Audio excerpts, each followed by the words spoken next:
I don't know how to talk. I'm not interested in talking. If I have something to say, perhaps it can be found in my photos. I'm not interested in explaining things, in saying why and how. I'm willing to show my photos, not so much my contact prints. I often work on small prints.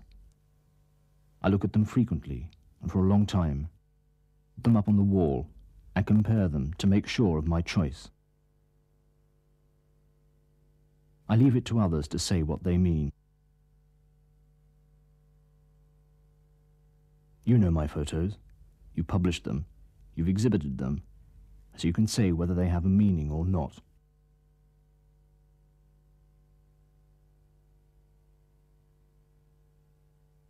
It's true.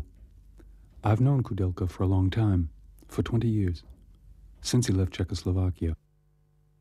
It was the end of the Prague Spring, the end of a dream. There was no dialogue possible between the Russian soldiers and the population of a city under martial law. Violence was growing constantly.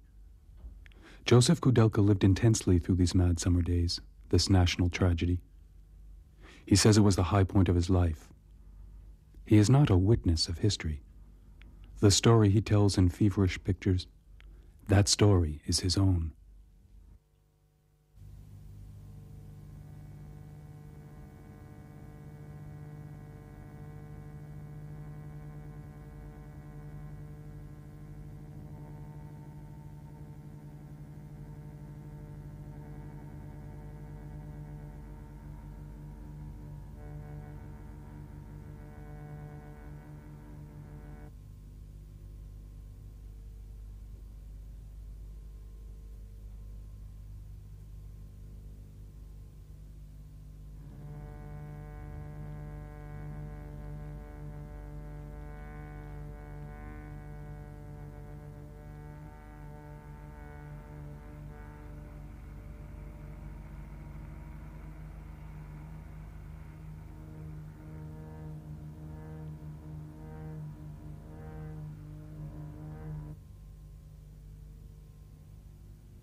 Two years later, he came to Paris.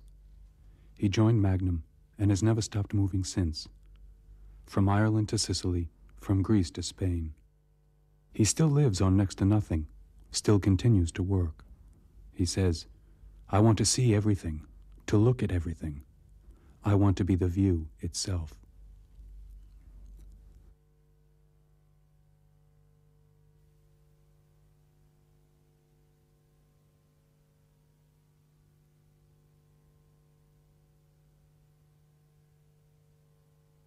André Breton once said that the eye exists in a primitive state. If you apply that to photography, and you're looking for a name to illustrate it, Koudelka's seems the most appropriate. His silent, frenzied accumulation of images and his paradoxical organization of time are primitive. Photography taken as a seasonal activity, with fine weather for the harvest, storage that lasts through the winter, contact sheets in an attic, and small prints by the thousands. Prints he goes over time and time again, automates and combines. All those pictures he refuses to acknowledge. And then the others, the ones that are his for life, the ones he acknowledges and accepts.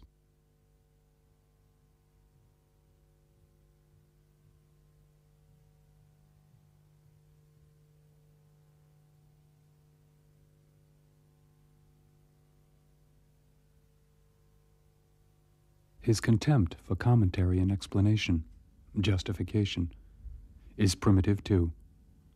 His rejection even of captions and of any information. Only a fierce drive to do what he must. Seeing. A frenzy of seeing. More and more. And of keeping what he sees. Setting it in a form that is his. According to themes which become more distinct and clear as time goes by.